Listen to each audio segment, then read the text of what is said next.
regards to the key presentations, but what I want to do is give you a sense of what you should be aiming towards and some of the things that you should be noticing when you're coming to the scenario. So without further ado, we'll go into that. And I'm hoping that you'll take away some information about the marking scheme, a few of the forgotten aspects of respiratory and abdominal examination under high pressure. You'll be aware of some of the causes of some of the conditions and some of the examination differentials. And what I want you to be aware about is some of what I would call a respiratory abdominal script, which is essentially key things that you'll need to be aware of when you're undergoing that type of examination. So let's turn on to the format of the station. You can see, Raoul, yep, it is. In fact, I think I even linked to it in the announcement that I made on Monday. There was certainly a link. If you just type in marking scheme PACES, you'll be able to find it for yourselves.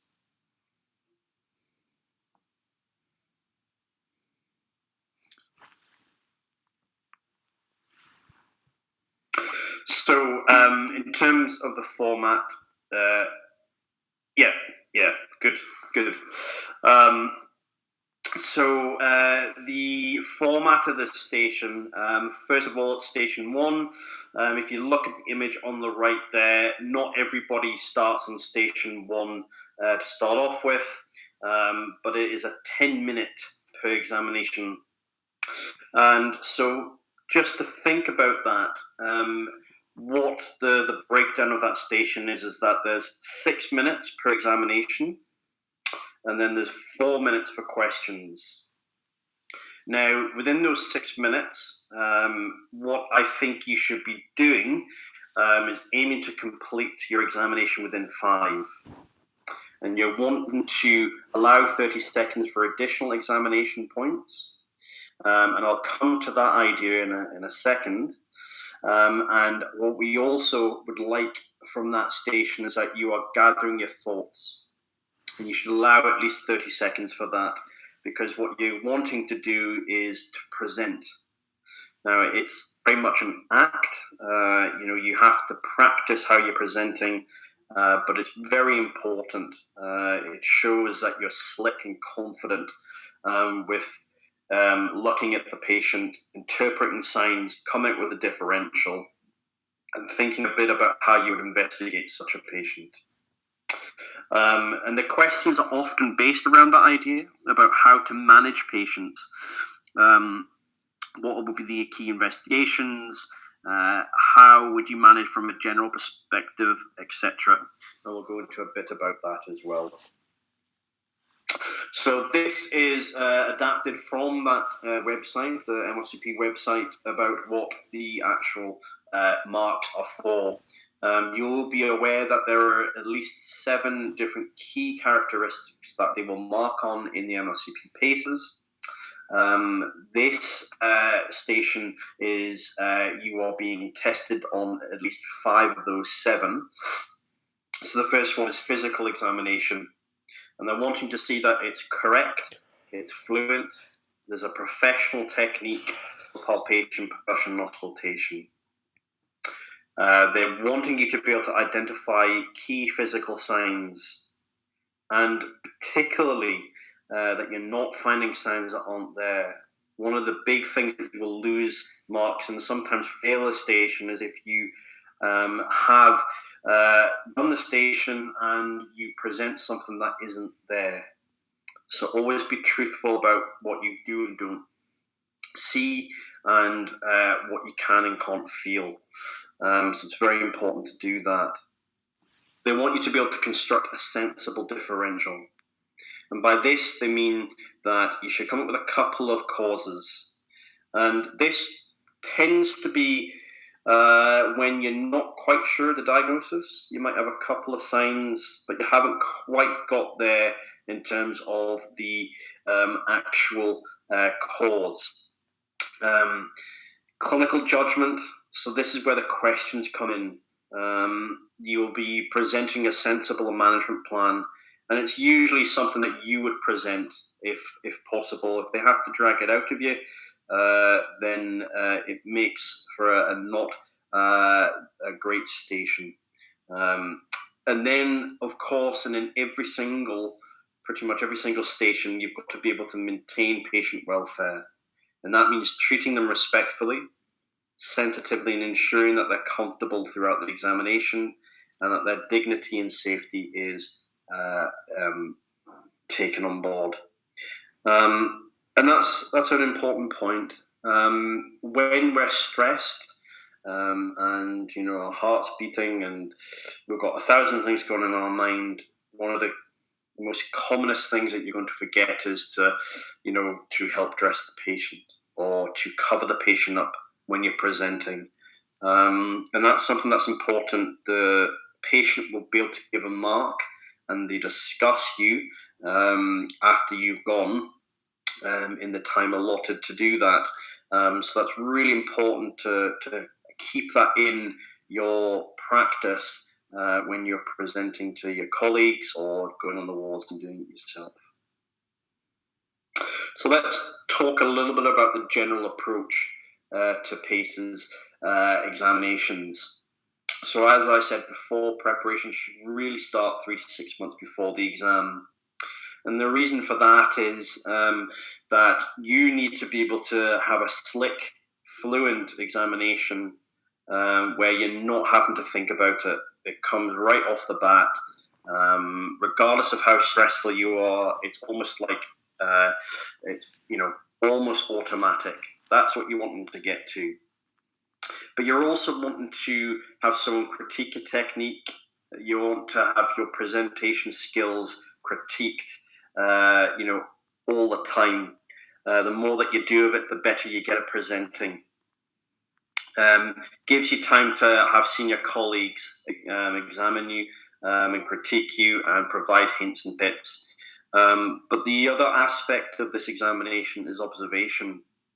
Now, that's something that, I can tell you a little bit about the sort of things that you should be aware about. But actually being observant takes time. And it takes time for you to recognize patterns, facial features, to be observant to what's around the patient's desk or whatever. And that takes time. And that's why that lead-up time is relatively long. And it's one of the reasons why a lot of people fail on their first attempt is that they haven't been observant enough. They haven't seen enough. And that's something that you have to take into account. So within the station, as a general rule, shaking hands, again, telling you to suck eggs a little bit here, but introduce yourself. The worst thing you can do to start off a consultation is to not introduce yourself. And smile. Anyone that looks like they've been dragged to this, those first little bits actually create the impression. So smile at the patient, make them feel welcome. They have taken the opportunity to be examined by, quite a few number of people in that day. So please smile. It will make you feel better and make the patient feel better. Always ask if the patient minds being examined.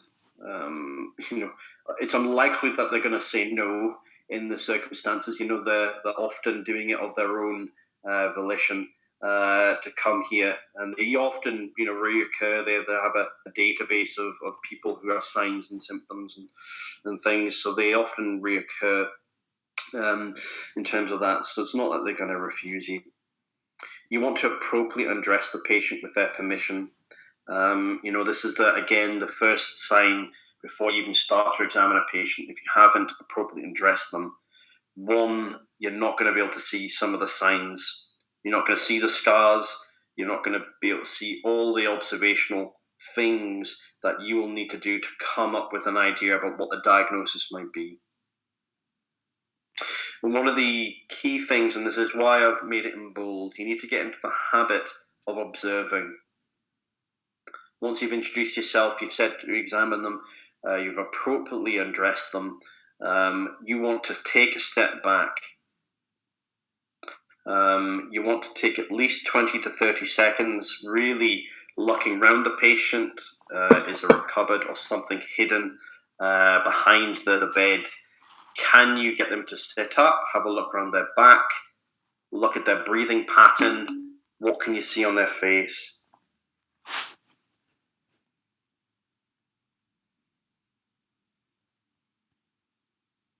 So some patients, for example, Raoul, they will have difficulty opening buttons. And it's appropriate to at least ask whether they would like a hand. It's very, it's up to them whether they would like you to have a hand. They're often partially undressed anyways in the examination, but it's a matter of courtesy. When you examine patients all the time, they might not be able to undress themselves. So it's important to ask. So observation is key. It's one of the things that if you take on board what is being there to be processed, you'll start to collate your ideas even before you start to touch the patient, that you are getting the diagnosis, in your head. So now actually you ask about the expectations of your own dress code. It's pretty much the same for how you would dress for a day in the hospital.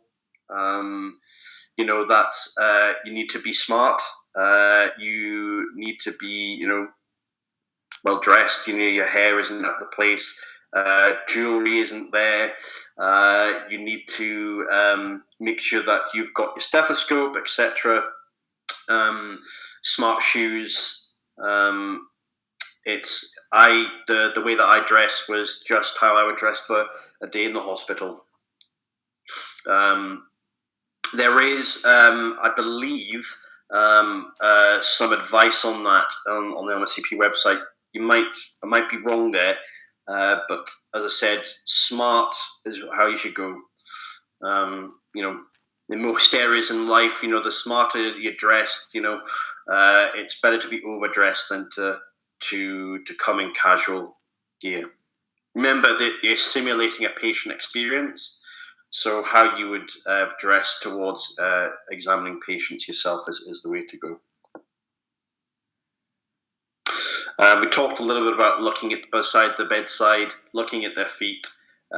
You want to be able to thank the patient and ask if they would like help getting dressed. As I said, some people will have not be able to put buttons on, etc. And most of the time, you're not going to be in that position where you actually have to dress them. But again, it's about being polite and being sensitive to their needs. You've got to use the last minute to observe and examine, as I explained before in the format.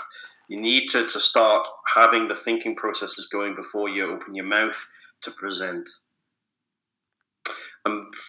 Please don't mention a rare cause unless you have evidence to back it up. Evidence from the observations, evidence from the physical signs. The last thing you want to do is to have a discussion for 4 minutes about a very rare diagnosis where clearly the examiner knows more than you and it allows you to be able to trip up. What I want you to start to think about in this type of examination is that when you're looking at the last minute of the examination, you should be thinking in terms of complications. You have a fair idea about what's going on. Think in terms of the disease complications and how you would examine for them. Think about simple bedside tests that you could do, or at least offer to do. And I want you to start thinking in terms of scripts. And this is my term, but what I want you to start thinking is thinking about how does a patient with pulmonary fibrosis present? How are you going to get the most out of that examination? What are the extra things that you could start to examine to look at either etiology, complications? So start thinking in the wider aspect of the exam rather than just specifically on the respiratory, the abdominal station. because those is where you start to pick up more marks. And again, you start to get a better appreciation. One of the things that I would say is that if you've got diagnostic uncertainty, you want a systematic examination, and we'll come to what to do, I think, in the next couple of slides about when you don't know what's going on, because that's often, sometimes the case. And don't confess your omissions. There's nothing worse than, from an examiner's point of view, that you're done presenting and then you tell people, the examiner, that you forgot to do, I don't know, vocal resonance or something like that. It may not be relevant. The examiner may not have even realised. These are much faster things that they've got to think about during the procedure that you're going to do. So it's best not to confess your omissions. Now, in terms of presenting your findings, there's no substitute for actually doing this. This is just a small tip. You can either consider it, but I often find that when people are nervous, they'll start to fiddle with their fingers. And again, you want to be coming across as confident. What you want to do is put your hands behind your back whilst presenting. That stops the examiner knowing that you're fiddling with your fingers and you're feeling nervous about the situation. And what you're wanting to do is come up with an opening sentence. Mr. Smith is a young man with ... I think this is pulmonary fibrosis XYZ. Now, there are two approaches. If you're sure of the diagnosis, then you can run with that. But what's the best thing to do in that case is tell them what the positive findings are that make you suspect that. Are there other observations that you could make? And that's also, Mr. Smith is a young man, I think, with pulmonary fibrosis. I've noticed he has a knee replacement. On examination, I found this. I found no evidence of such in terms of etiology. And it's always useful, if you're not sure of the diagnosis, again, to use that strategy of positive and relevant negative findings. Don't get bogged down on, this person didn't have erythema nodosum unless you think it's relevant, because it just becomes a long list. And what you want is to provide a conciseness to the proceeding.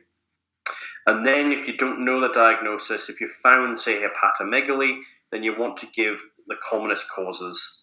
And at least have, 5 would be sufficient. If you have a couple, that would be fine. But key findings, 5. So it shows that you're thinking about things. And it allows you to then go on to say, well, how would you investigate to try and differentiate those? And that's what you want to do. Either you know the diagnosis and you know exactly what investigations to do, or you've got a range of things that you'd like to outrule, and that's just as important in medicine as is often the case in real life. And then you're wanting to again, fluently come out with a management plan based on those investigations if you're sure of the diagnosis. So what are the general and supportive things that you can do, if there are any? What are the medical parts of the management? And then if you've really got time, there's the surgical aspect. You're unlikely to be asked about that, and it's unlikely that you need to, but just to think of that in the back of your mind. Sorry, Raoul, you made a question about would sidestepping them be a correct strategy?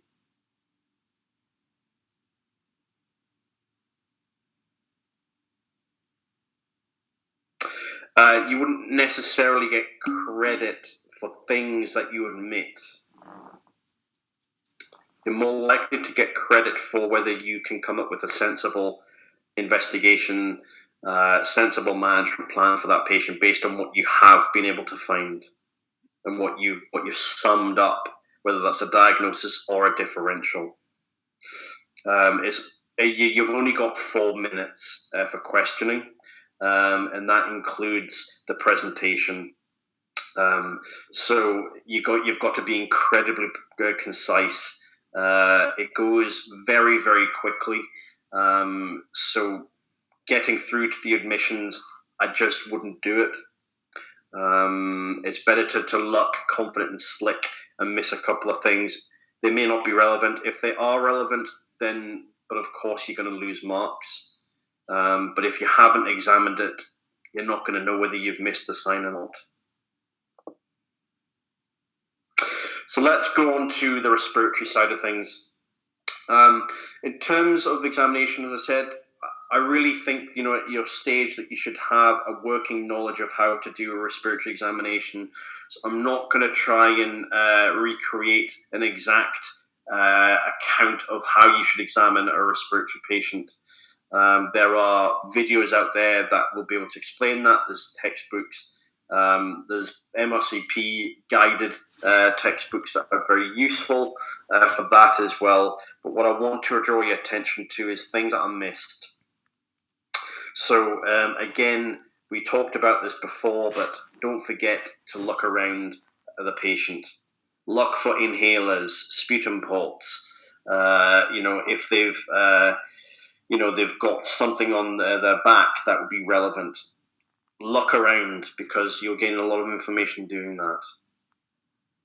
It's almost hard to forget the hands, and often reflexively you should probably start at the hands unless the examiner says not to do so.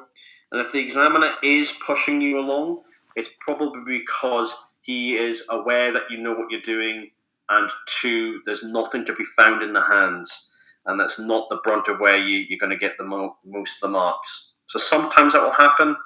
It didn't happen in the case that I had done the examination, but just be aware of that. You might be shimmied along to get to the actual part of the examination, but always start there because there might be things that will guide you. There's particular good hand signs in the respiratory station for rheumatological conditions. There's tar staining, clubbing, etc. So there's definitely things that can be seen there. One of the things that people often forget within the respiratory station is the pupils. And what I mean by that is that you're looking for Horner syndrome.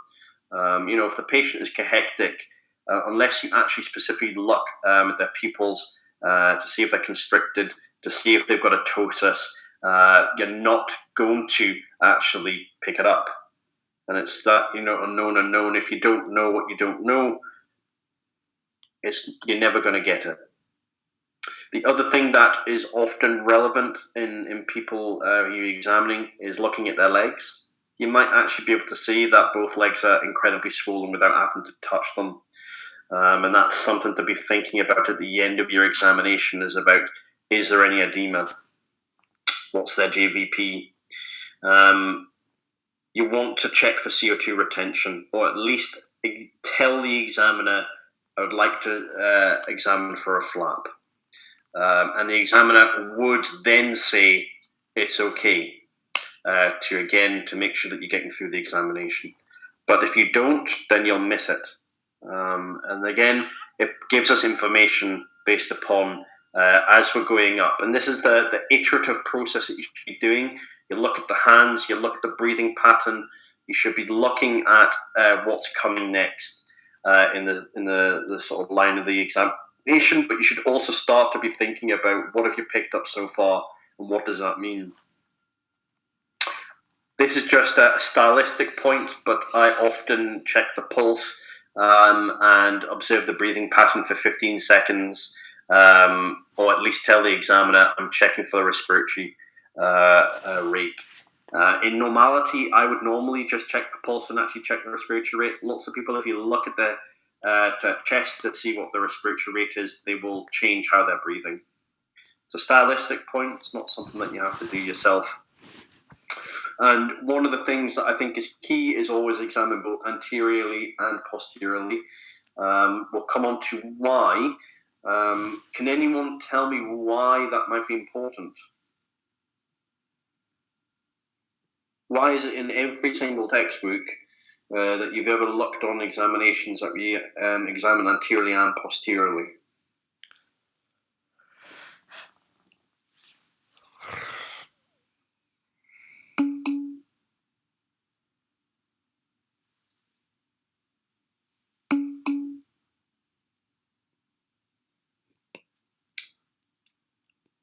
So you've mentioned topographical location of the lungs. Do you want to just expand on that a little bit?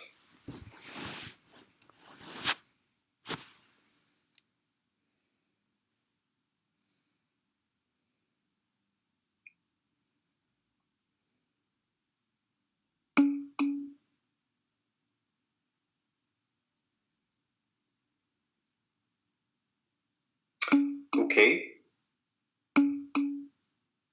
Yeah, so Raoul, so it's the lobes of the lungs involved that we're getting onto. Not necessarily the lesions within the lungs, although you will start to find things as you start to examine. Yep, so chest malformations, you will definitely see scars, lesions on the skin, things that would suggest that they've had an operation. That's all very good. One of the things that we often miss is in clinical practice that we just go for the posterior part of the chest, but the actual anatomy of the lungs, which I think is what you're alluding to, Raoul, is that actually when you're listening to the posterior part of the chest, you're actually only capturing the bases of the lungs, to be quite honest. In actual fact, if you don't listen anteriorly, it's going to be very difficult to hear much of the upper lobes and the middle lobe in the right lung. One of the other things that you should do, and yep, for your previous thoracotomy scars, absolutely, very, very important. And that should go in the first 30 seconds. One of the things that you should always think about is that you should get the patient to put the hands on their knees.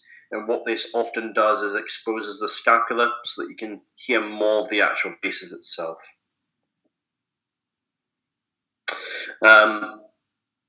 One of the things that often gets missed out is apical percussion and auscultation. Now, this is important. Well, actually, why might apical percussion and auscultation be important? And Nadia, you're making some really good points there. Kyphoscoliosis might tell you something about what's going on. Chest wall abnormalities, absolutely. That's going to inform you about what might be going on. Why might apical percussion and auscultation be important?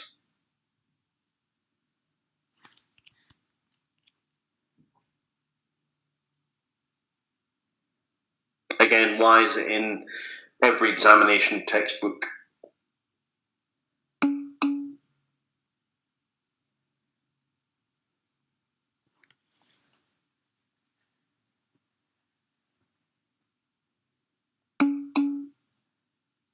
Yeah, so that's absolutely correct, Raoul. So one of the common cases in PACES is tuberculosis. And so you will not pick up the fibrosis in the upper lobes, in the apices, if you don't examine for it. So always remember that. The other thing about the examination is tactile fremitus. This is one of the things that often gets missed in clinical practice. But if you find that there's an asymmetry, there's an increased likelihood that there's an underlying pleural effusion. There's been a study shown that increased asymmetrical tactile fremitus increases the likelihood ratio by about 2.7, something like that. So it again just informs you about what's going on and trying to get as much out of the examination as possible. Same goes for vocal resonance, increased likelihood ratio for a pleural effusion. Although there's been a range of studies and it's sometimes very difficult, sometimes you will find that the vocal resonance is reduced, sometimes you won't at the actual cusp of the pleural effusion, for example.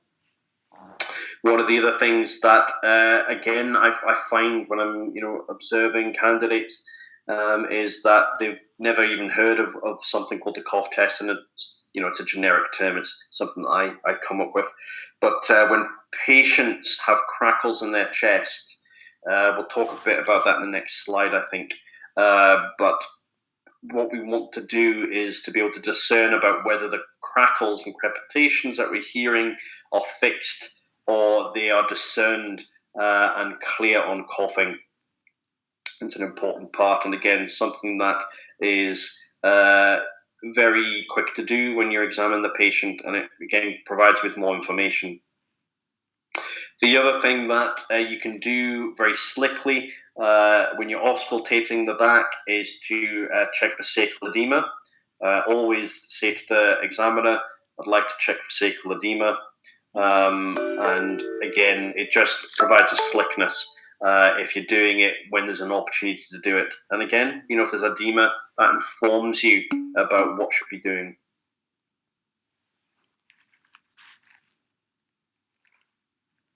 The other thing that is a bedside test, and particularly in the cases where you think this might be emphysema,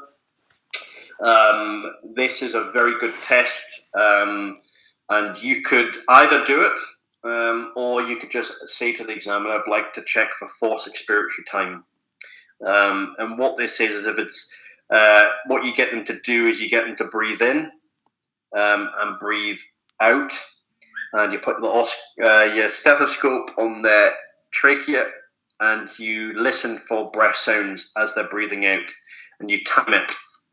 And anything lasting greater than 9 seconds has quite a high likelihood ratio for obstructive disease. In actual fact, it actually is quite good at determining about whether these patients will have an FEV1 of less than 1.5 litres.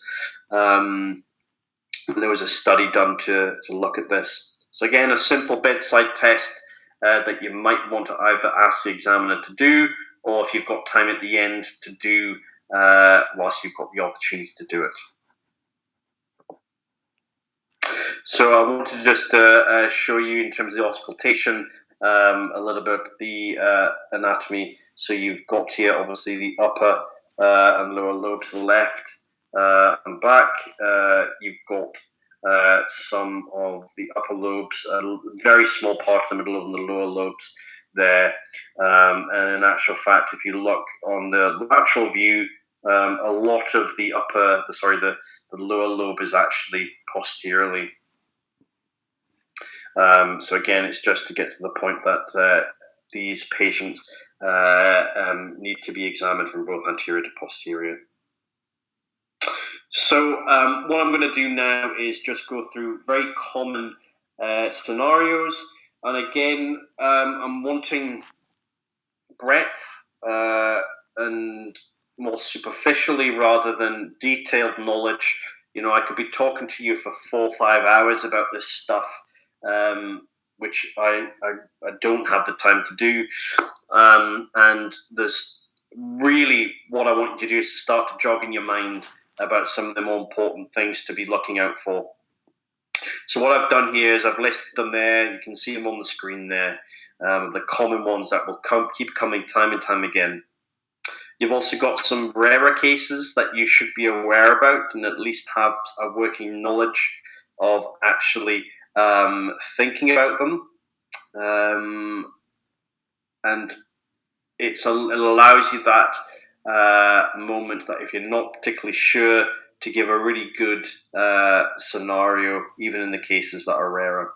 So be aware of them. I would think about an approach for them, but we'll focus on the common ones. I've put this up, and I'm not going to dwell on it too long, but common differentials, particularly in patients that you see clubbing in the hands, there's 1 or 2 causes. You can remember them as FAB, or whatever way you like to say it. These are the keys. If you've got crackles and clubbing, these are the 3 commonest differentials for that. There's a bit about clubbing there. Over about 80% of the clubbing is respiratory, and it's just about being aware of that. And again, getting a sense of when you're going through the examination, what could possibly be going on. And as I said, it should be an iterative process of that. As you go up the hands, you examine them, you're looking at the lymph lymph nodes, you're looking at the front, that you're coming to some sense of what might be going on. It's very common to have a case for bronchiectasis, so be aware of some couple of causes for that. Fibrosis is very common, and again, you've got to have a couple of common causes for that as well. I would hope at your stage that you're able to reel off a couple of causes for pleural effusion, because again, that's a very common case scenario. So again, be able to have a couple of common causes at your fingertips when you're presenting, because that's what's going to be what we expect of you. We want you to be safe doctors, and that's the very heart of the PACES examination, is that we want to make sure that there are competent doctors who provide sensible plans and looking at common causes. So let's talk a little bit about COPD. As I said, I'm not going to go through a whole pathophysiology and the absolute to the nth degree examination, but I want to just to prove some points that are worth having in your mind when you're seeing the patients. And again, you need to be seeing a lot of these patients. You've probably seen a lot of patients with COPD, and you'll be aware of some of the aspects that are on the slide there. But it's about being able to reel these off slickly. So if there's a sputum pot, always have a look at that pot. You just don't know what's going to be in it. And particularly, this is often the case in bronchiectasis. If it's very thick mucus, that just informs you. We often say nicotine and clubbing in these patients, and again, that starts to inform me if they've got clubbed fingers and they've got nicotine staining. We should be thinking about malignancy. Do they look hectic? One of the key things that we often see in COPD patients is something called a barrel chest, which is a decreased longitudinal access. There's a picture there on the side there. So in normality, what you'll find is that actually the chest wall is actually in longitudinally much longer than it is transversely, but that shortens out in COPD, and that's to do with lung compliance and the architectural differences in emphysema. You will often see patients with pursed lips, and this is as an attempt to reduce dyspnea. Interestingly enough, there's not actually, there's lots and lots of theories, but actually nothing conclusive to why that actually reduces the sensation of dyspnea. But what it is there is an increased likelihood ratio in studies that have been done to say this, that this is more likely to be COPD in these patients. So again, something that you can pick up, not even having touched the patient. You can probably see nicotine staining. You can probably see that they've got a barrel chest. You can see that they've got pursed lips. And that's before you've even started. And so again, it just gets the idea that observation is one of the most powerful things in this examination, but also not just in the examination, but in your own careers. If you take that time to observe your patients before you lay a hand on them, you will always come away with more information than if you just rush in. Always check. I would tend to say to the examiner, I would like to check for carbon dioxide retention. You will often not be asked to do it. They will ask you to move on, but you've checked for it. You want to be able to say whether this patient might be in type 2 respiratory failure or not. And again, we're looking at the complications of this. If it is present, you could ask to look for fundoscopy, because sometimes in chronic CO2 retention, you will get papilledema. It's rare, but again, it's bonus points. It's not exactly essential, but just as something that, that just again gives you that little bit of slickness to actually presenting complaint here. So again, patients with COPD, you see them all the time, and it's very, very easy to not to notice these things and to not say them when you're presenting. There are a couple of ways actually to get a better idea of whether this patient has COPD. and that's with regards to whether you think they've got hyperinflation. One of the other key signs, again, that when you're looking back at the patient, that you see that they're using accessory muscles. We're talking about scalenes, we're talking about sternocleidomastoid, is that they are trying to augment their breathing and to reduce the idea that they're short of breath. And again, there's a very high likelihood ratio, and there's been studies to suggest this, that there is for COPD, but it can occur for lots of chronic lung conditions.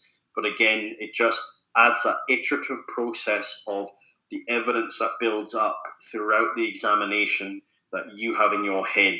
And again, knowing that these type of things, pursed lips, accessory muscles, keep on increasing the likelihood of it being COPD. That's what you want to find out. It gives you confidence that you know what you're doing. It gives you confidence that you have a diagnosis in mind. One of the other things that you'll often see in hyperinflation is there'll be in drawing of the costal spaces, as the diagram there suggests. One of the things that is interesting is that in obstructive disease, if you look at their trachea, 3 fingers breadth less than from the cricoid cartilage to the suprasternal notch, that's another sign that there's hyperinflation. And again, these are extra bits and pieces you may or may not get time to do, but again, that's why you want those 30 seconds at the end, because if you should be thinking about this in terms of, have I checked for hyperinflation? Is the apex palpable? Is it displaced? One of the things that we will often see in patients with COPD is that actually on an X-ray, the actual heart looks narrow. And if the apex is quite displaced, then it often means there's evidence of cardiac failure. So think about those bits and pieces on observation, and think about how you're really going to get as much out of the examination to make sure that you're confident that this is the diagnosis. One of the things that you will find when you're auscultating is that in expiration, it's often much greater than inspiration. Can anyone tell me why that might be the case?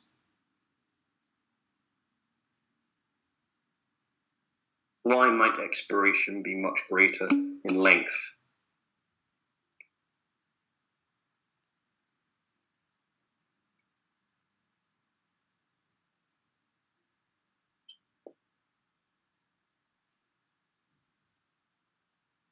So earlier you've mentioned air trapping there.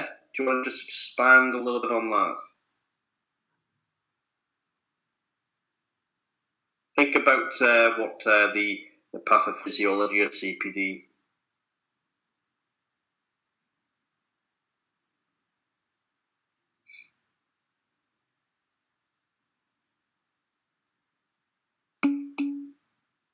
Yeah, you're on the right tracks here. So when you're finding patients that have a much greater expiratory phase, it's that they have much harder, there's much harder work in expiration in these patients with COPD because of the lack of architecture of the actual alveoli themselves. There's fibrosis of the terminal alveoli, and it makes air far harder to get out than it is to get in. And so, again, it's something that unless you're actually thinking about when you're examining the patient, you might not pick up on that. So the next time that you see a patient with COPD, think about the length of which the actual auscultation is. One of the very common things that we often see in our patients is bilateral absent breath sounds. And again, this is shown to have a much higher likelihood ratio for people with COPD. And again, that comes down to what we're discussing there about the lack of architecture of the alveoli. And bronchoconstriction and edematous bronchial lining, it makes it far harder to actually listen to the gas, the going in and out. One of the key things you might find is that patients with emphysema, there's often some form of bronchiectasis as well. And so you might find that there'll be some scant cause crackles. Sometimes that will be segmental, it'll only appear in one lobe. Sometimes it'll be more widespread. So again, think about that when you're examining these patients, because that can trip you up in terms of whether you think there's pulmonary edema, for example. And so the key thing is that there's a coarseness to the crackles. And we'll go into that in a little bit with when we talk about bronchiectasis. So I already talked a little bit about the apex beat if you've got time. And again, always take the opportunity to ask the examiner if that is okay. Because what it displays to the examiner is that you're thinking about complications.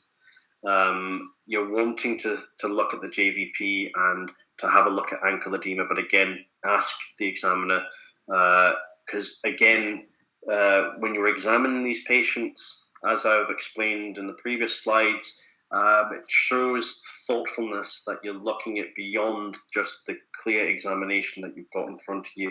You're looking at what might be the etiology, what might else be going on, and it's that extra bonus points that makes the examiner aware that you are a competent doctor. We talked about this earlier before, but again, if you want to say that you would like to check for a forced expiratory time, then again, that's a relatively sensitive sign for obstruction. And on the severe end, again, you might not have time. As I said, you've got to be relatively concise in the station. But again, you're looking at simple bedside tests that, in your own practice, you can do this, to your heart's content. And it gives you a sense of whether there may be an obstructive component without having to go through formal pulmonary function tests at the present. So we'll move on to bronchiectasis. I want to just, again, give you a flavour of the sort of things that I think might be relevant. And as I said, it can be very easy to spot someone with COPD, but there's a difference between being able to spot it and to actually confidently pass this scenario. You want to be able to be thinking about the extra things that you can grab out of that examination. And that, I think, for me, as someone that has passed PACES in the last couple of years, is the thing that I took away from on the examination, is that actually the examination of a patient is actually trying to draw out as much information as you possibly can through observation and through your ability to do simple bedside tests or simple maneuvers and to come to a reasonable management plan. So we'll move on to a little bit about bronchiectasis. As I said, you should be aware of these patients. I would have hoped I've seen a couple of these patients, and much of you would have had a respiratory job at some point in your career. Always look at the hands for clubbing. Again, it should be almost reflexive that you start at the hands. You might be asked to be shimmied on, but you should always ask. As I said, 80% of the causes of clubbing are often respiratory in nature. So again, it starts to get you thinking. It's one of the commoner causes of bronchiectasis, as I explained in the last couple of slides. Check the sputum pot. As I said, it might be hidden around the side of the bed, or it might not be there. But again, if you see really thick mucus, again, it's almost, a light bulb goes on, and then you can start to put your mind at ease and to start to really think about trying to get as much out of the examination as possible. Think of the causes of clubbing and crackles. As I said, if you're not sure, you're thinking, oh gosh, I don't want to come off as too arrogant, then you could say that you have found X, Y, and Z. A common list of differentials would be ...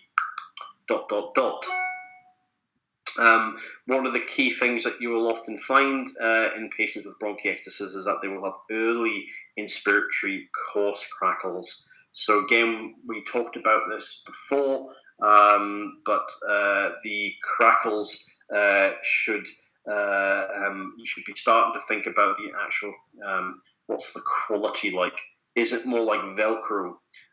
Is it more like a hair being rubbed between two fingers? Is it fine? These are the things that will just slightly push you towards one of different sides. And then have an idea about the causes. So bronchiectasis, there's a whole range of causes. Some are very common, some are very rare. And again, if you are confident in the diagnosis as you're examining the patients, you can then start to think about other things that might come along. So I've just listed a couple there. The most commonest will be post-infectious and idiopathic allergic bronchiopneumonia. Aspergillosis is relatively common. It's a few percent. Patients that look younger would have cystic fibrosis, for example. You could volunteer that, and there's obviously rarer causes as well. So again, thinking about the causes is important, because there are a couple of extra things. And again, these are just things to be thinking about. These are things that, unless you have been exposed to and become aware to the idea, Nadia, you're absolutely right. You're thinking about the lines of how you're going to get this information out of the examination. So again, in patients with cystic fibrosis, they're often young, they're thin, they're pale, they will be clubbed, they might have a PEG tube, and again, that just, it should be feeding into you, almost coming off the lips, that this is a patient with cystic fibrosis. There's a very rare condition called Young syndrome, which is a triad of infertility and bronchiectasis. These patients have very similar presentation in CF, but they're often middle-aged. Again, very rare stuff, but yellow nail syndrome. If they've got yellow nails and you find on examination they've got some crackles, there's some edema, then again, think about that. But again, these are very, very niche things. But again, if you're not exposed to it, you'll never say it. Often people with bronchial obstruction can have some segmental bronchiectasis. So again, it just relays the fact that you should be examining anteriorly and posteriorly. You're not going to pick up on segmental bronchiectasis unless you can clearly do that. Ciliary dyskinesia is a rare condition. I'd be very, very reluctant to entertain that in my differential if I wasn't particularly confident, but it is definitely a cause. Unless you want to be examined in length on the minutiae of ciliary dyskinesia. I know it's not something that I would know an awful lot about. Again, childhood infections, particularly depending on which way you are in the world, if they look stunted in growth, think about chronic infections like TB. And then again, there's a rare condition called Cortinegas, and this has a whole host of criteria, but one of the things that I will often look at is they'll have dextrocardia. So if they have an absent apex beat, think about looking on the other side. Yep, so immunodeficiencies in children, recurrent infections, etc. Hypogammaglobulinemia is a much more commoner cause. It's not something that you're going to pick up on examination, but it's something that you could mention. It's a couple of percent that will come up with that with bronchiectasis. So again, a lot of that can be rare, and I wouldn't expect you to pick up on those things. But again, it's about being aware of the possibilities. If you know that you're confident that this patient has bronchiectasis, then you can start to think about the things that are going to make you a very good candidate, and that's what we want to be trying to achieve. We want to be achieving that. So we talked a little bit about TB early before, and about apical fibrosis, and we'll talk a little bit about that in a little while. Can anyone tell me, why do you think TB actually is that you find apical fibrosis or upper lobe fibrosis? Does anyone know the reason for why that might be the case?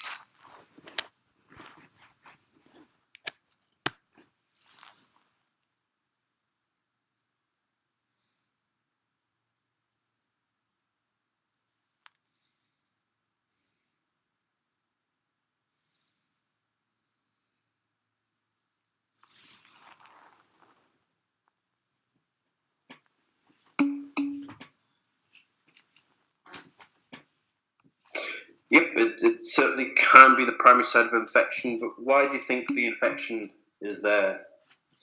Yep, Nadia, you're absolutely on the money. You're getting there. So it's more, not necessarily more aerated, but with regards to the oxygen-rich areas of the lungs, there's far more ventilation than actual perfusion, and so it's a prime candidate for organisms like tuberculosis that limit there.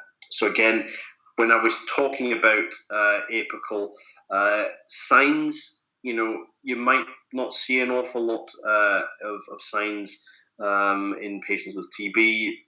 You might definitely see some complications of treatment, but one of the things that you should do as a rote, so you don't miss out, is that you're actually auscultating the apices. We've talked a bit about bronchiectasis in the previous slide. I won't say too much more about that than other than that, as I said, that might be part of what you're examining if you see these patients with coarse crackles, etc. One of the other complications of the disease that you might see is a pleural effusion. Again, if it was a pleural effusion as a what you're coming towards in terms of how you or the signs that you see on examination, then I would be hesitant to come up with TB unless you see other bits and pieces in the examination. So again, you'll be aware that TB is not just a respiratory condition. There is spread to all over the sites in the body. But one of the possibilities is that kyphosis can be indicative of spinal TB, and again, that's something that you can observe.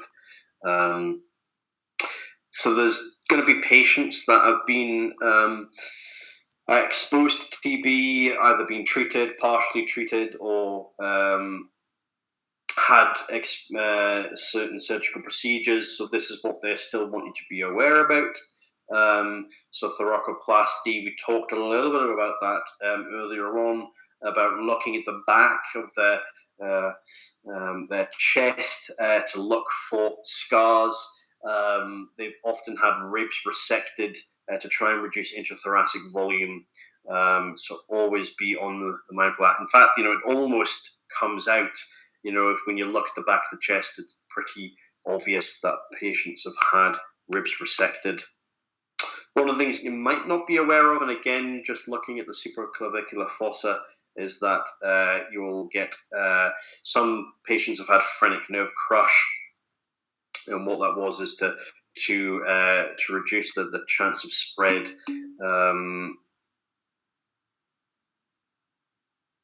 Raoul, you've asked a little bit about whether tuberculosis is common in the native English population.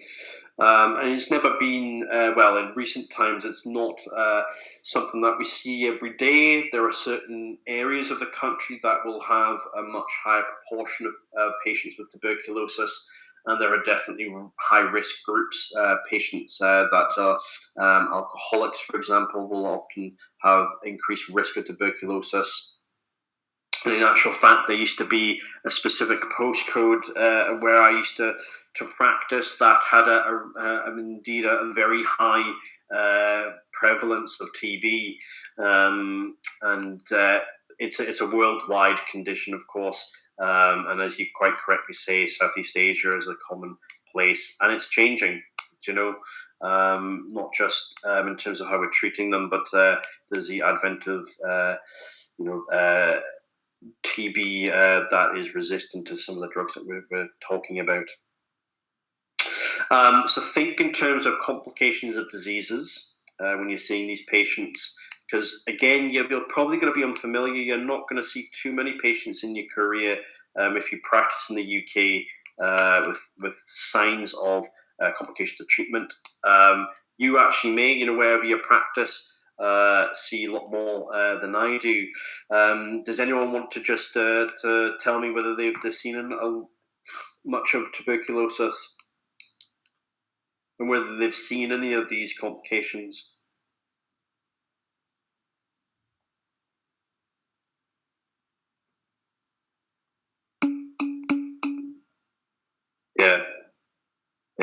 It's quite common in Pakistan. It's also very common in South Africa. I've known quite a few of my colleagues from South Africa. Ha! Simon says common in Birmingham. Yeah, yeah. So you will probably have seen more tuberculosis than I have. It's something that does crop up in the exam, and again, it's one of those scenarios that unless you are aware of some of the small things, that will again it will just almost the diagnosis falls out if you're aware of these things, but if you're not, it can be a much harder process to come to that. So you probably have a much better working knowledge than I do of tuberculosis. I don't claim to be an expert in infectious diseases. It's quite worrying, the increase in multi-drug resistance in TB, and that's something that is going to be at the forefront of a lot of people's practice, I'm sure, in the future for where you're practicing. So probably all I wanted to say on TB, as I said, it's something you should be aware about. And as I said, you are probably more aware about the complications than I am. But as I said, it certainly is a common scenario as we come to the examination. So we're going to talk a little bit about pneumonectomy and lobectomy. Again, I wanted just to give you an overview. I could talk at length about lots of these scenarios, but it's really just to give you a feel for what you should be thinking about. So again, it keeps coming back to looking at the back of their chest and look at the thoracotomy scar. Once you see it, that's what your mind should be focused on. And you can see that straight away when you observe the patient for 20 to 30 seconds. You will often find tracheal deviation towards the pneumonectomy. And again, it's something that unless you do... sorry, Raoul. Yep. So plumage and thoracoplasty are obsolete. They're not, and if I didn't make that apparent, then it's not exactly something that we see. But there will be patients that have been treated in the 30s and 40s, for example, with these. And once these procedures are done, they're done. And you'll still see patients with these complications of that procedures. And I think that's probably one of the reasons why it's on the scenarios, is that you'll often see these patients, and it's a way of actually getting to a diagnosis. It allows you the opportunity to think confidently about how to treat TB. Again, so when you're examining patients, again, when you're examining for the trachea, always warn them of that. It's quite an uncomfortable experience to have your trachea feel. So always ask the patient. But again, useful information. It just starts to build that atrial process, and that's what you're wanting to get out of practicing, is that you are starting on the fly, thinking about things in a logical manner. You will often see a displaced apex beat towards the lesion, often most in pneumonectomies rather than lobectomies. And we think about the causes. So again, you'll often be aware of these. We've already talked a little bit about TB.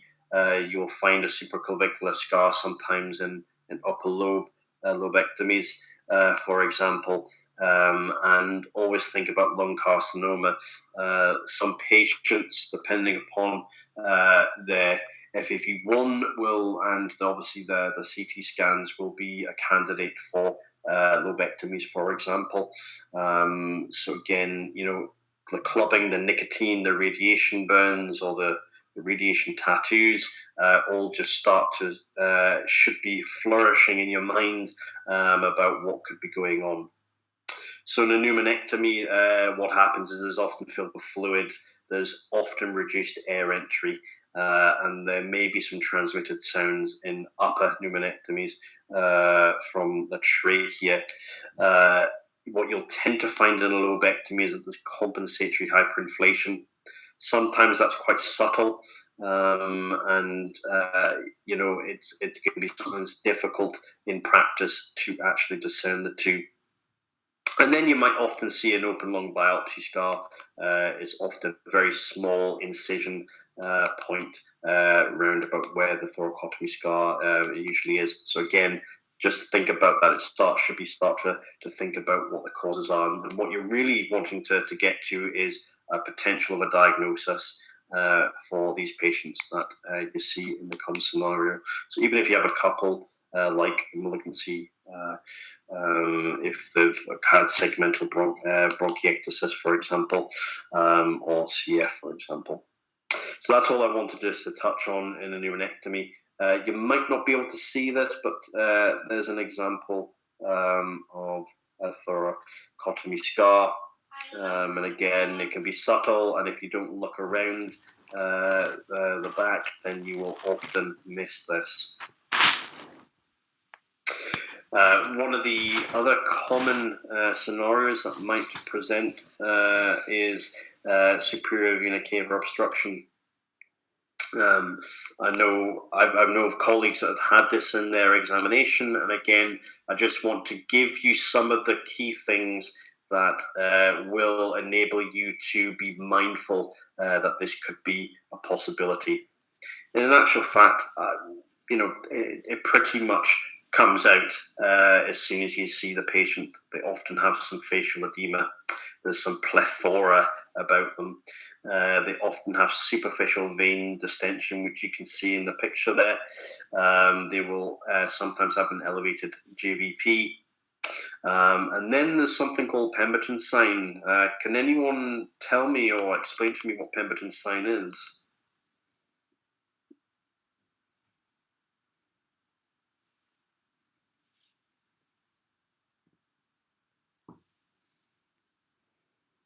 Has anyone heard of it?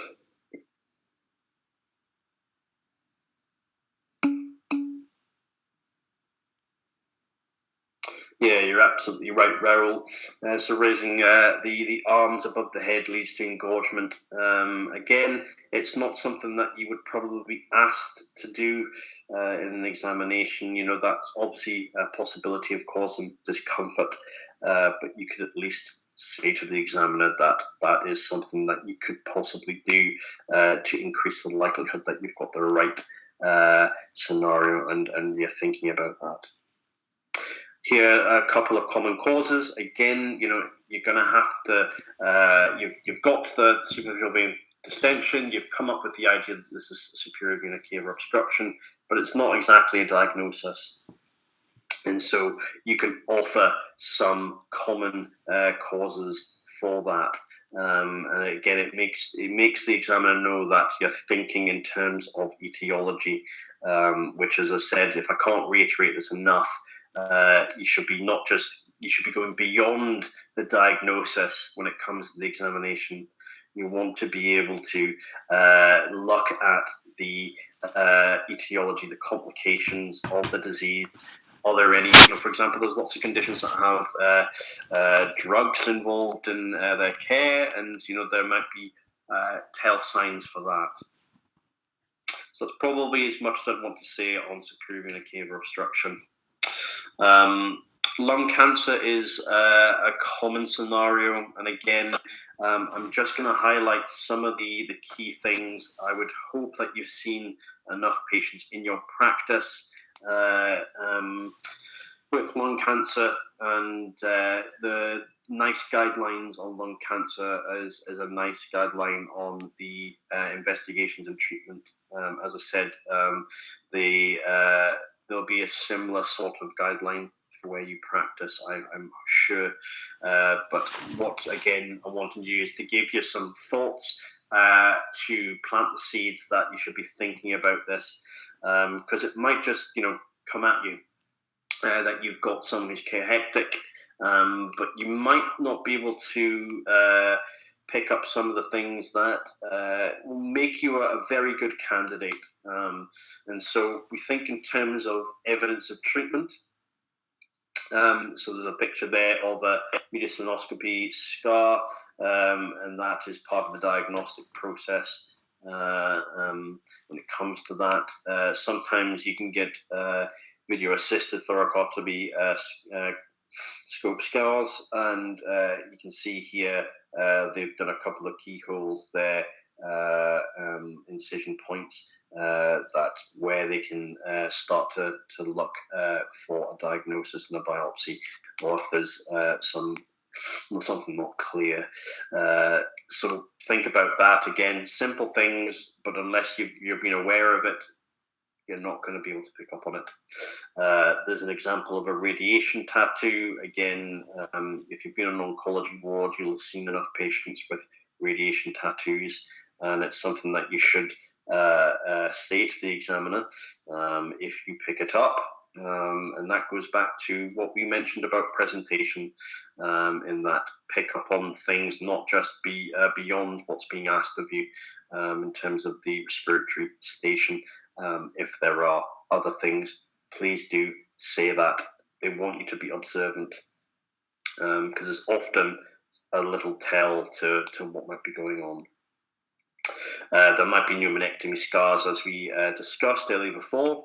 And then there are some complications of direct tumour. So we talked a little about suprarenal vena cava.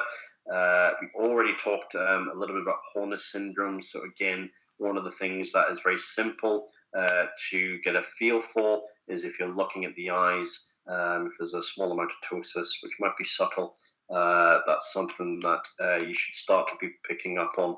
So you might not get hoarse voice or stride. Well, I'd hope you get stride, and to be honest, I'd be very surprised if there's a patient being examined in the PACES with stridor. But again, a hoarse voice that allows you to start thinking about in terms of what's happening. And then there's a couple of other things that might just give you some extra marks. And again, always say to the examiner that in those 30 seconds or so that you've got extra to start to think about complications, metastasis. And again, that shows that you're trying to get as much out of that examination as possible.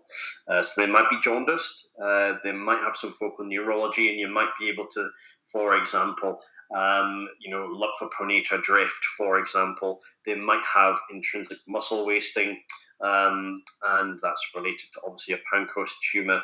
And then there's some musculoskeletal complications as well. And in actual fact, there's more, there's endocrinological or dermatological aspects of lung cancer, but it would be much harder to pick up them. Yeah, exactly, Raoul. There might be tenderness at the spine, and although you don't want to cause the patient's pain, you could ask to examine the back, and the examiner would definitely say that that's not necessary, for example. So again, I'm not trying to give you an expose on lung cancer, but I want to just give you a flavour of some of the aspects that I think are either missing, or I think people will be able to pick up marks and turn that pass into a confident pass. It's all about looking beyond what is being asked of you in terms of a procedure for an exam. Pleural effusion is another common scenario that we find, that you will often see a couple of things that might just give you the tells. There might be some needle marks that have recently been, whisked off the ward in an outpatient setting to be part of the examination, and there might be diagnostic or therapeutic aspiration. So again, that might be very subtle. You might not see it. You might, but again, it just allows you to think about what might be going on when you're examining these patients. One of the other things that sometimes gets missed is percussing and auscultating the axilla. you might find that actually there's some signs there that will point you towards a pleural effusion if you look for them. Often not necessary, but think about that if you've got some extra time. Test for egophonia at the upper level of the effusion. Again, we talked a bit about that when we were looking through the common things that are missed. And again, it's useful when you actually hear that. If you don't, then you don't. But as I said, if it's heard, then it can be a useful thing to increase your confidence. One of the things that you'll often find with pleural effusion is that it might be difficult to suggest a diagnosis, but if it's bilateral, of course, consider cardiac failure and nephrotic syndrome. And if you've got some time, ask to check for ascites or peripheral edema, and always consider malignancy and infective processes. TRANPACES is just an acronym for the transudative and the exudative causes. Be mindful of drugs that can cause pleural effusion. It's uncommon. I don't think I've ever seen it in my career, but there are a couple that might give rise to drugs. And again, when you're relating off some sensible diagnosis, it might be something that you want to talk about. Remember that patients with cardiac failure don't necessarily have bilateral pleural effusions. They can indeed have unilateral, or they can have a very small amount in one lung and a huge amount in another. There's a good 10-15% that will have a unilateral pleural effusion. So that's why I'm saying that it might not be possible to suggest a diagnosis. And so we're going to talk a little bit about pulmonary fibrosis. Just to, before I start, I know I'm obviously talking at you at length. Can anyone just give me some causes of pulmonary fibrosis? What other extra things can we think about?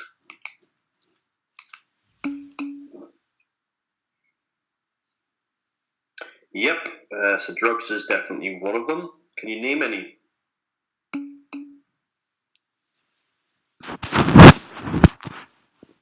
Yep, bleomycin's one. Not something that we see too often. Amiodarone is one. Yep, definitely.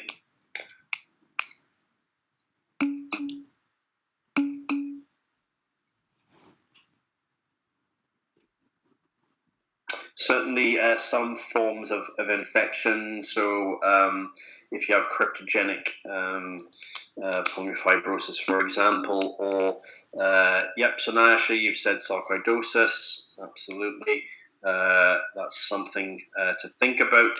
And as I said, part of turning a candidate who is passing to one that is passing with ease is to think about the causes, because then you can start to generate what extra things you could or should ask and I relay that to sarcoidosis.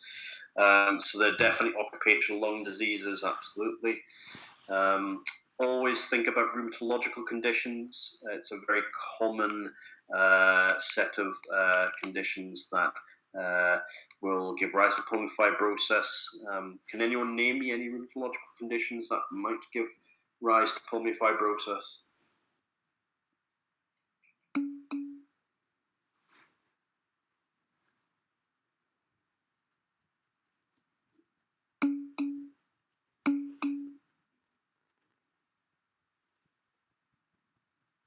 So yep, Wegener's is a vasculitis that commonly affects the lungs. I think it's actually called granulomatous polyangiitis, I think now. Wegener's is not something that we're supposed to say now. But yep, so rheumatoid arthritis and scleroderma are very common rheumatological presentations.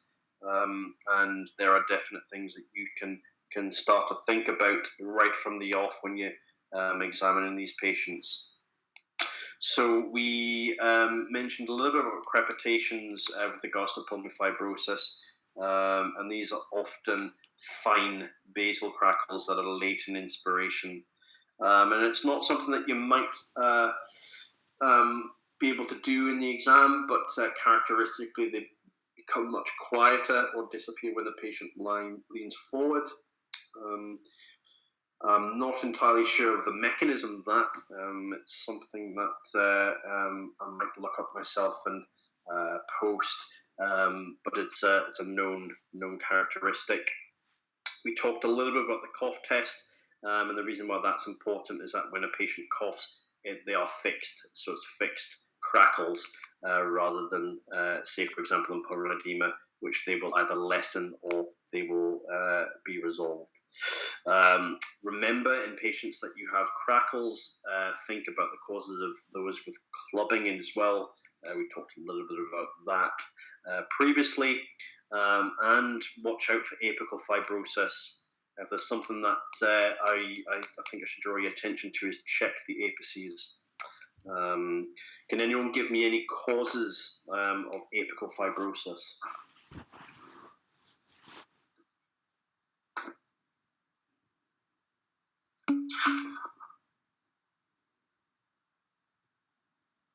Yep, so TB is one of them.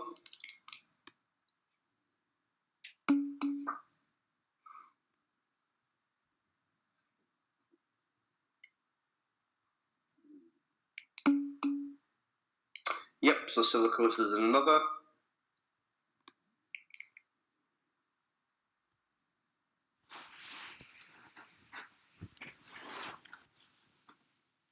There's usually a wee list. Some people have a mnemonic. It's not the sort of thing that rolls off the edge of the tongue, and it's something that you will often forget with time. But particularly something like TB or silicosis, that will be probably enough. So again, the crackles, they sound like hair being rubbed. It's a finer characteristic than the ones of bronchiectasis. So again, you're looking at the characteristics of the crackles. We talked a little bit about some of the conditions, so looking at the hands with regards to rheumatoid, sclerodactyly. What's the condition that you find sclerodactyly in?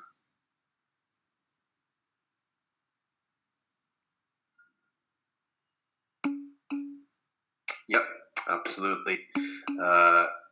And yep, in crest. I've mentioned sacroiliitis there. Can anyone tell me why I've put that up there? Yes, ankylosing spondylitis. So you could again ask the examiner if the right patient is at your station, whether that will be something worth doing. As I said, you don't want to cause these patients pain, but it's again you thinking more than the average candidate. Always look for evidence of pulmonary hypertension, a raised GVP, peripheral edema, a loud P2. Now, I have to say, I've only once heard a good loud P2, and it's not something that I would expect you to be able to pick up. It's quite a subtle finding in a examination like that. We talked a little bit about sarcoidosis. So one of the things that you can find is lupus pineal, which is a sort of purple pigmentation, usually on the face, usually on the chin. You might be aware of dry mouth and dry eyes. What are we thinking about there?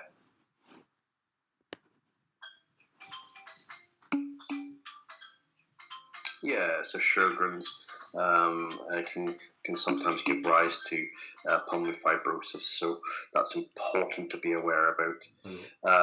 Then we have butterfly rash. Again, we're thinking about SLE there, and again, it can be sometimes very difficult in the heat of the moment to think about these things, which is why we say to the candidates that you should be observing the patient for at least a good 15-20 seconds so you can pick up these things And again, this is a sort of work that should be going on in your head. You should be thinking as soon as you see a positive sign for something, what the causes are and what can you do to start to think about other things that we can do. Think in terms of zones of fibrosis. We talked a little bit about that. Again, that impresses the examiner that you're thinking about etiology. And then, again, this is something that you may or may not be aware of. The 6-minute walk test. Has anyone heard of that as a concept with regards to the pulmonary fibrosis? Does anyone know what I mean by that?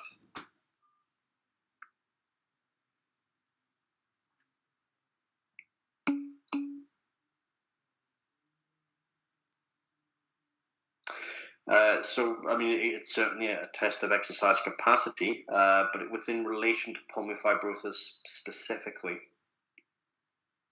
It's not just about exercise capacity. It's not something I expect you to know, but a lot of patients with pulmonary fibrosis will actually look, if it's in a mild form or they've already just presented into the respiratory physicians. It's certainly the test of pulmonary reserve, but again, that probably applies to exercise capacity. In actual fact, if you check someone's pulse oximetry before doing a 6-minute walk, and you find that they become hypoxic where they weren't before the exercise, and they become hypoxic on exercise, that tends to have a high correlation for severity of pulmonary fibrosis. So again, something that is a simple bedside test. And these patients with pulmonary fibrosis, when you do an X-ray, there might be some reticular nodular shadowing, but it's often necessary for them to have a high resolution CT to actually get to the bottom of it. And something like a 6-minute walk test is something that you could do at the bedside. It just heightens your awareness that this is something that you should be considering. Because as I said, if you've got a patient that's got a pulse oximetry that is within the normal range, as some of these people do, then you might not be thinking in those terms. So something to think about and to suggest to the examiner. So we talked a little bit about the lower zones and upper zones. Again, it's something that will win you extra points in the exam. So again, we talk about ratio. Again, some people like acronyms, some people hate them, but the commonest would be idiopathic for lower zones, and rheumatoid, and relatively other connective tissue disorders. In the upper zones, we've talked a little bit about that already. So ankylosing spondylitis, you'll probably be familiar with the 5 A's of ankylosing spondylitis, and one of them is apical. You will see patients with TB with apical fibrosis, and sarcoidosis tends to have a periodic activation towards that. And then you should also think about whether there's some asymmetry. So often patients with OTB will often have an asymmetrical clinical signs with regard to fibrosis. So always think about that. The pictures below are just a couple of extra things that you should be thinking about. Can anyone tell me what is on the left-hand side there? We've already talked about it. I apologise if the imaging is of a small quality. Yeah, so that's sclerodactyly, isn't it? She's got those long, thin, tight fingers. And again, it's something that, you just have to look at and, it pops out at you. What about the next one?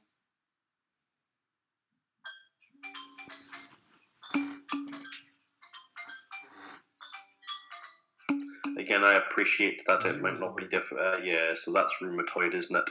There's a Z-ing of the thumb. She's got petunias there. You can't quite appreciate all जी, the जी। Address deviation मुझे there, but भेजिए, that मैं उसको probably Google be in map पे check कर it. लेता हूँ और मैं What exact about the time one आपको बता दूँगा above? कितने बजे What तक मैं does वहाँ this होने वाला है। जी, the ji. one with the chin? हाँ जी, आप मुझे व्हाट्सएप कर दीजिए सर, आप मुझे व्हाट्सएप कर वो आसान रहेगा। जी, जी। Not quite thank you. जी, जी। facial हाँ जी। cyanosis. Yeah, so lupus pineum. Again, if the patient, if it's under the chin, you might not pick it up. And again, it's just one of those things that if you know what to look for, then it just pops up. And then what about the last one there? Yeah, so that's the malar rash, that butterfly characteristic rash. I would like to think that most people will be able to pick that up in their examination, but as I said, we all tend to do silly things when we're under pressure. So again, this is about an approach and to make you aware of some of the common things that appear in the respiratory session. So we have the abdominal aspect of this. I'm very happy to go on, but I have to be mindful of the fact that we've been going for about an hour and a half now. Is everybody happy for me to continue? As I said, I wouldn't feel offended if people want to catch Marshall Dozier's session on academic writing. That's another important area if people want to go to view that. Okay, yep, I'm happy to go on. So we get to the abdominal station, and so talking about some of the other examination tips. So PACES exam tends to be very focused on scars, and the reason for that is that it can tell you an awful lot of information about the patient. And again, it's that old saying, a picture can tell 1,000 words. These are things that if you know it, then it just falls off the tongue. That the patient has X, Y, and Z. So be familiar with some of the scars. So you've got the midline scar there, which is used in emergency surgery. You'll often see a paramedian scar in more general surgery, in relatively big operations. You'll see the Pfannenstiel scar in pelvic conditions. If they've had a hysterectomy, for example. You'll see that. You'll see Geridian and Lanz in appendectomies. And again, it's something to think about. One of the other common ones is the Mercedes-Benz scar. So that's the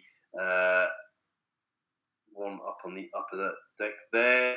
I've got a little bit of a picture of that, and that is common in liver transplants. Again, not something that I've seen a lot of, but again, if you know that this scar is used for that, then you can at least entertain the idea that this is a liver transplant patient. And then one of the scars that we see is a Rutherford-Morrison scar, which is common in renal transplants. This often is below McBurney's point. So that's 2/3 away into the right iliac fossa, and it tends to be larger than an appendectomy scar, and you'll often see a new kidney in that area. So be mindful of them, have them in your head. When you're seeing patients on the wards, they will have these scars. It's very, very useful for you to go to a nephrology ward to see patients who have had transplants, and patients that have had renal replacement therapy. Some people are not lucky enough to have a nephrology job before actually doing the PACES exam, and so you've got to be proactive about seeing these patients. The outpatient setting is another great area to see transplant patients. They're often very much in clinic a lot of time, and so you've got great experience to to gain from that.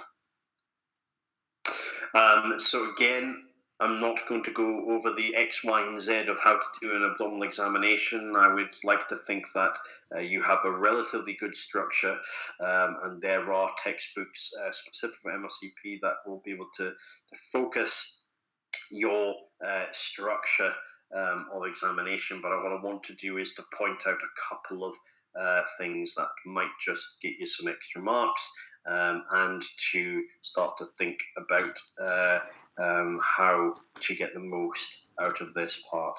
So when we come to feeling the liver, you want to be using the tips of your fingers.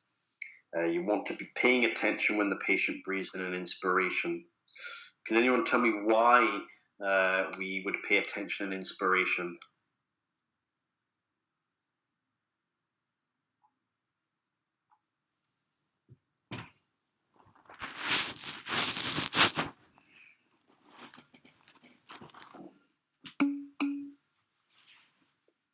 Yeah, so the liver descends, doesn't it? And so pay attention, because that's when you're often able to feel the liver in the patients that you speak. And remember, if you don't feel a liver, you don't feel a liver. One of the things that worries people about the abdominal examination is that they're not going to be able to feel that spleen, they're not going to be able to feel that liver. One of the key things that I can't stress enough is that if you make up signs when they're not there, you will not be looked on favourably. We want you to be honest. In real life, if you tell your senior clinicians that you felt something when you didn't, it would not be looked on favourably either. And so the same is very much the same in the PACES exam. In terms of the spleen, there are a couple of things that you can do.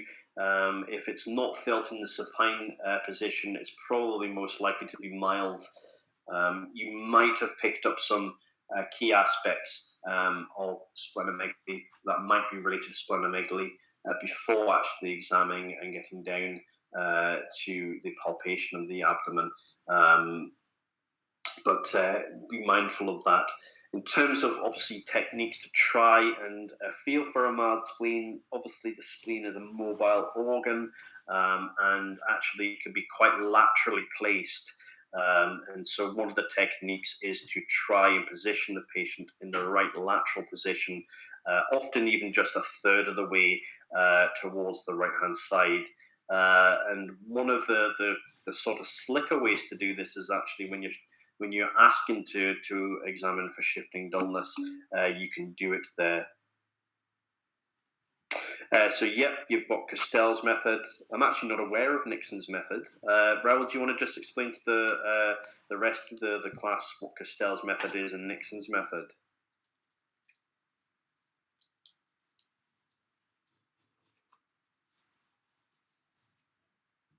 You should always repeat the palpation in that cases, and what you're trying to do is actually expose the spleen a little bit more medially.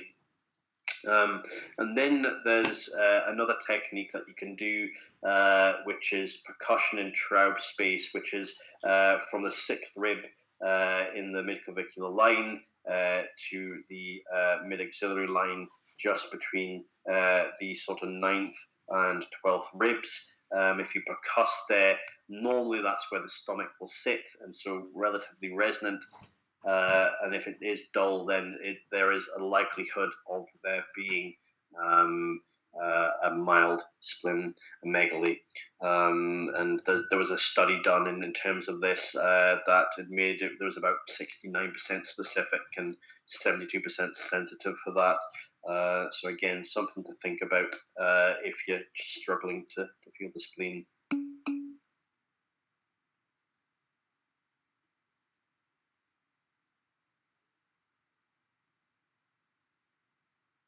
Yep, so you're absolutely right about Castell's and Nixon. Okay, the right lateral position. Interesting. I wasn't aware that it was called Nixon's method. That's something I can learn. So some of the common scenarios with abdominal station, so chronic liver disease, chronic kidney disease, you'll often see ascites, renal and liver transplants. You'll probably more often see a renal transplant patient than a liver transplant patient. You will definitely see enlarged kidneys. You'll see enlargement of these two organs and abdominal masses. And those are probably the commonest that I'm aware of. That you should be, very much slick on. And as I explained in the previous slides with respiratory, is that the less common ones you should be aware about. Again, hereditary hemorrhagic telangiectasia is something that will just, if you understand what the signs are, it will almost pop out at you. And same with Peutz-Jeghers syndrome. And the other common, well, not so common, but one of the aspects that you'll find is that sometimes it will put in a scenario with a normal abdomen. So again, it goes back to that point of not making up signs in a nervous rush because you can't find anything. You should have an approach to a normal abdomen about what you can say as an approach to see what might be going on that you can't see from an examination. That's something that you should just think about. That might be a possibility. I'm not going to dwell too much on it, as it's probably unlikely to occur. So just be mindful of that. So we'll go into a couple of these scenarios, and again, I'm just going to give you a sort of the sort of broad strokes and things to be thinking about when you're examining patients, and hopefully you can go into these scenarios with a bit more than just a practiced examination, that you're actually thinking in higher terms when it comes to that. I just wanted to point out a couple of examination differentials. These are something that you should be able to see. If they've got greater than 5 spider nevi, it's very common in liver disease, but there are a couple of other situations. And gynecomastia, it can be idiopathic, but it can be related to chronic liver and renal disease, and certain drugs can cause it. Can anyone tell me any drugs that cause gynecomastia?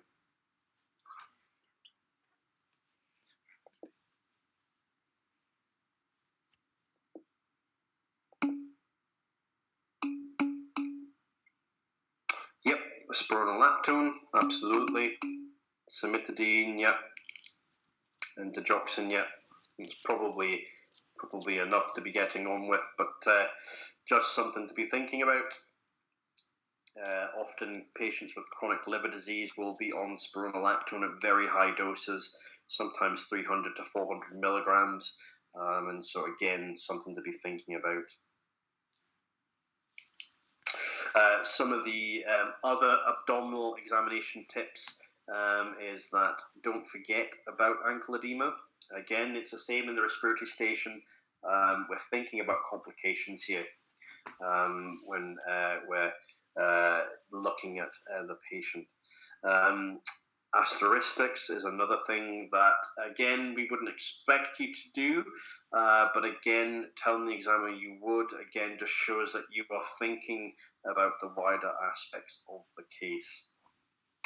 Don't forget lymphadenopathy. It's an important case when it comes to when you feel an enlarged spleen, for example, or an enlarged liver. It will point you towards a certain tract, and think about Virchow's node. Does everyone know what Virchow's node